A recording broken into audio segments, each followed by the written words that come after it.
इस वक्त पूरी दुनिया की नज़रें मिडिल ईस्ट पर टिकी है। ईरान, अमेरिका और इजराइल के बीच जंग जैसे हालात बने हुए हैं। हर तरफ तनाव है, मिसाइलें चल रही हैं और इसी बीच सबसे बड़ी चिंता है तेल और गैस की सप्लाई। भारत के लिए ये मामला बहुत गंभीर है क्योंकि हमारी ज़रूरत का बड़ा हिस्सा इसी रास्ते से आता है। लेकिन अच्छी खबर ये है कि भारत अपनी सुरक्षा को लेकर जरा भी ढील नहीं दे रहा है। खबर आ रही है कि भारतीय नौसेना अब ओमान की खाड़ी में अपने ओर से भी युद्धपोत यानी कि वॉरशिप्स भेजने जा रही है। आज हम आपको बताएंगे कि कैसे समंदर के बीचों बीच भारतीय नौसेना हमारे जहाज़ों के लिए कवच बनकर खड़ी है। हिंदुस्तान टाइम्स की एक रिपोर्ट के मुताबिक भारत सरकार ने फैसला लिया है कि ओमान की खाड़ी में चौकसी और बढ़ाई जाए। अभी वहां हमारे 3 वॉरशिप्स तैनात हैं, लेकिन सूत्रों की माने तो अब इनकी संख्या बढ़ाकर 6 से 7 की जा रही है। सरकार को उम्मीद है कि हमारे कूटनीतिक रिश्ते की वजह से ईरान भारतीय जहाज़ों को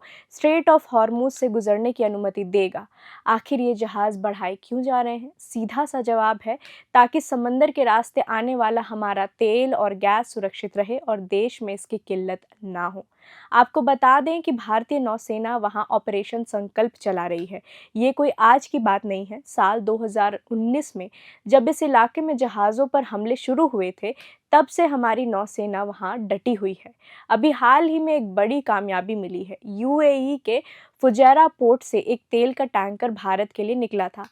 तनाव की वजह से खतरा बहुत ज़्यादा था, लेकिन भारतीय नौसेना के वॉरशिप ने उसे अपनी सुरक्षा के लिए और ओमान की खाड़ी से निकालकर सुरक्षित भारत के पश्चिमी तट पर पहुंचा दिया। इतना ही नहीं, 16 मार्च की खबर है कि 2 बड़े एलपीजी जहाज शिवालिक और नंदा देवी करीब 92 जहाज मैट्रिक टन से ज़्यादा गैस लेकर सुरक्षित भारतीय पोर्ट्स पर पहुंच चुके हैं। ये हमारे जवानों की मुस्तैदी का ही नतीजा है।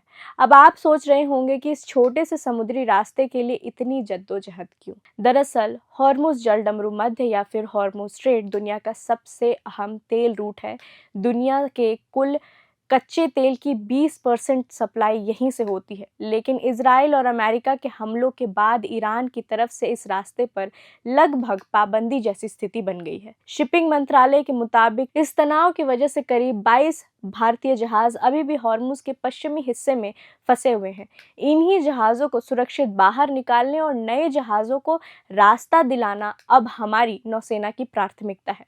एक और दिलचस्प बात जो हमारे सामने आई वो ये है कि रूस के करीब 7 तेल के जहाज़ों ने अचानक यू टर्न ले लिया है।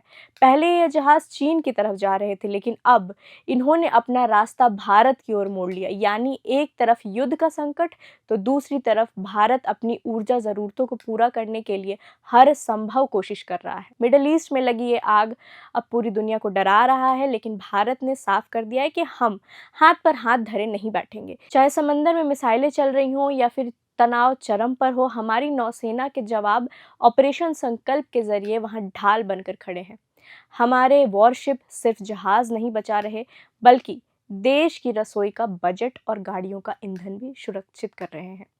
रूस से मुड़ने वाले जहाज़ों की खबर हो या ओमान की खाड़ी में बढ़ती हमारी ताकत, ये सब दिखाता है कि आज का भारत अपनी ज़रूरत पूरी करना भी जानता है और अपनी हिफाजत करना भी जानता है। उम्मीद है कि हालात जल्द ही शांत होंगे। बाकी देश और दुनिया की तमाम खबरों के लिए आप बने रहें प्रभात खबर के साथ। नमस्कार। प्रभात खबर .com, विश्वास वही, रफ्तार नहीं।